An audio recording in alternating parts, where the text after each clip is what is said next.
ముద్రగడ గారి అమ్మాయి శ్రీమతి కాంతి గారు, వారి అల్లుడు శ్రీ చందు గారు నాకు ఒకటే చెప్పారు. ఈ రోజున నాకు నిజంగా అమ్మ, నేను మీ ఇంత తుని ప్రత్యేకించి అల్లూరి సీతారామరాజు పాదాల సాక్షిగా చెప్తున్నా, నాకు వారికి ఒక కుమార్తె ఉన్నందని కూడా అసలు విషయం నాకు తెలియదు. కాంతి గారు ఉన్నారు అని నాకు విషయం కూడా తెలియదు. నేను మనస్ఫూర్తిగా చెప్తున్నాను, నాన్నగారిని ఒక మాట అనాలని కానీ ఆయన వైసీపీకి వెళ్ళినా నాకేం ఇబ్బంది లేదు, గౌరవిస్తాను పెద్దల్ని. ఈ రోజున తుని సభ సాక్షిగా చెప్తున్నాను, కాంతి గారు జాయిన్ అవుతానంటే నేను ఒకటే మాట చెప్తున్నాను, నేను తండ్రికి కుటుంబానికి కూతురికి వేరు చేసే వ్యక్తిని కాదు. నేను మీ నాన్నగారికి, నాకు ఎందుకంటే ఒక తండ్రి బాధ నేను అర్థం చేసుకోగలను, కూతురు బాధ్యత నేను అర్థం చేసుకోగలను. నేను మీకు మాట ఇస్తున్నాను, మీకు నేను గౌరవం ఇచ్చే బాధ్యత మీ వారికి, మీ ఇద్దరికి.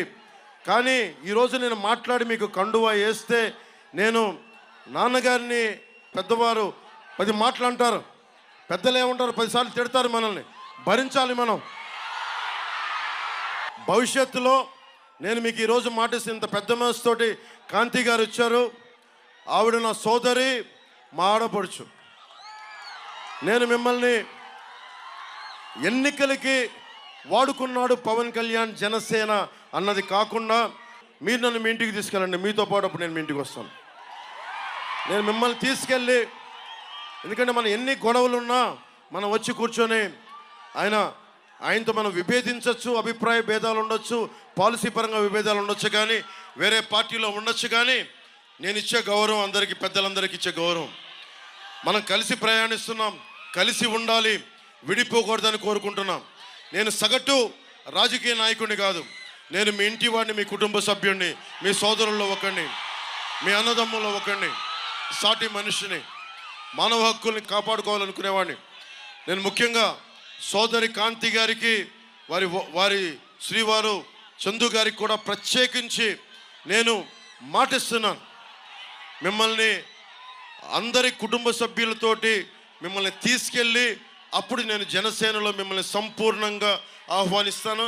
ఈ రోజున జనసేనలో ఉన్నారు, కానీ మిమ్మల్ని చెయ్యపట్టి సగర్వంగా మీరు తీసుకెళ్ళండి, ఆయనకి చెప్పి మిమ్మల్ని తీసుకొస్తానని మనస్ఫూర్తిగా.